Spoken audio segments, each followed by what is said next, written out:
Welcome back to the channel, guys. My name's Stingy Roger, and if you missed out on the last video, we turned this Surron frame into this absolutely awesome powder coated semi-standard Surron. Now in today's episode, what we're going to be doing is we're going to be taking this bike behind me and transform it into an absolute beast. It's going to be a lightweight, miniature, 60-mile-an-hour Surron pit bike.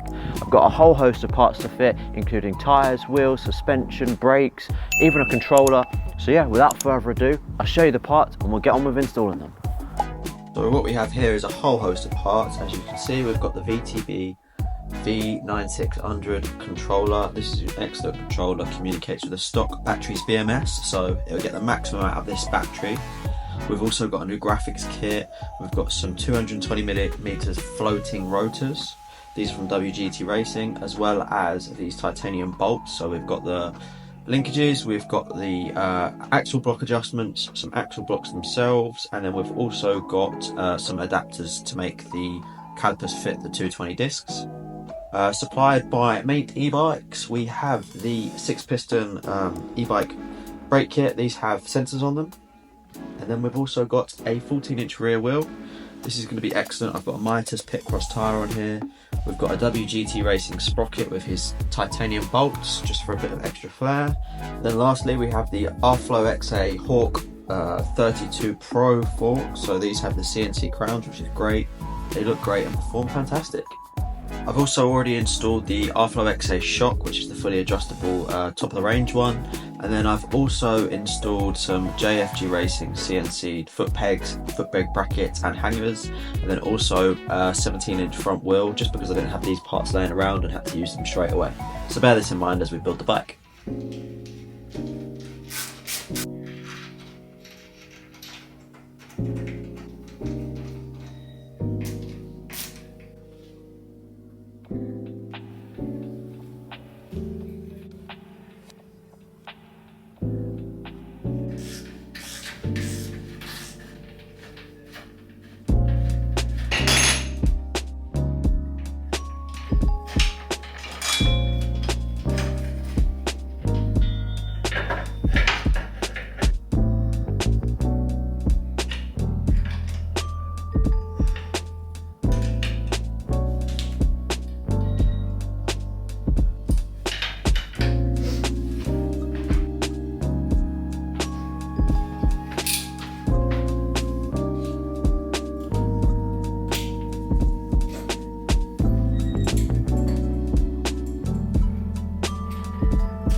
So it's got to the point now where there's only one last piece left, and that is the graphics kit.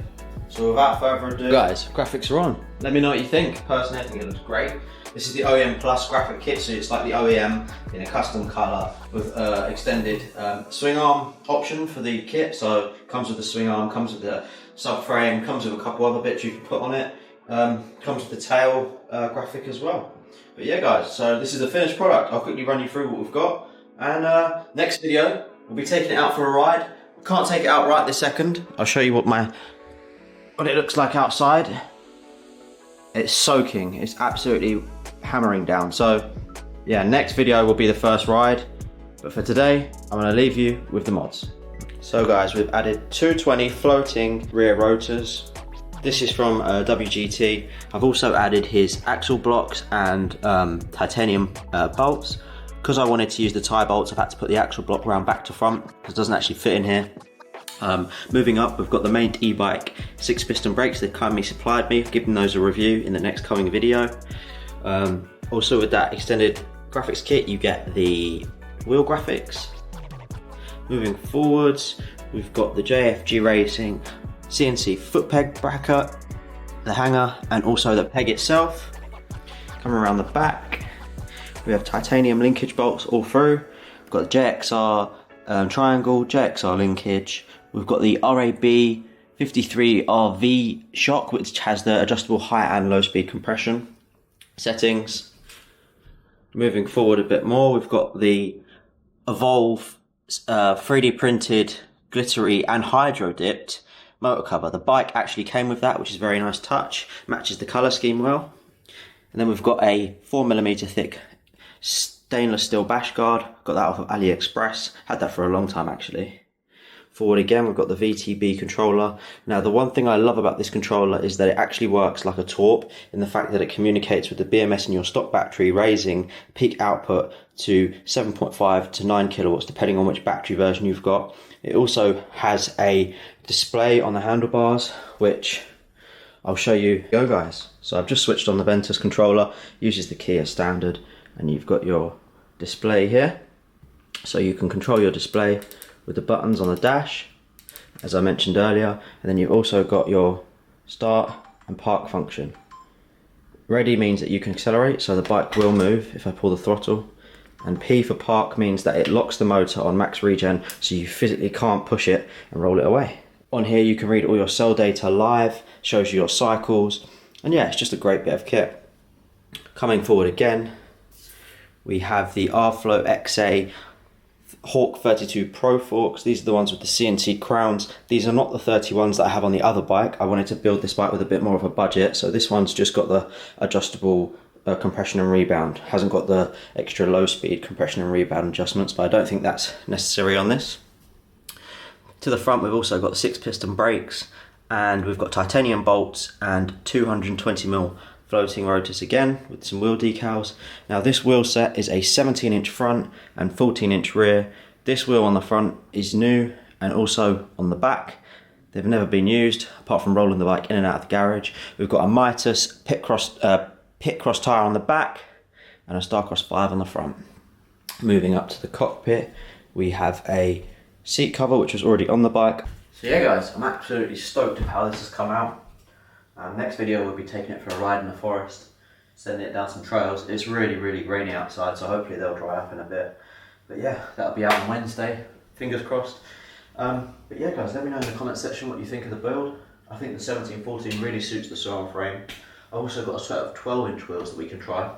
But for now, as always, thanks for watching. My name's Stingy Roger. If you haven't already, hit that subscribe button, and I'll see you next week.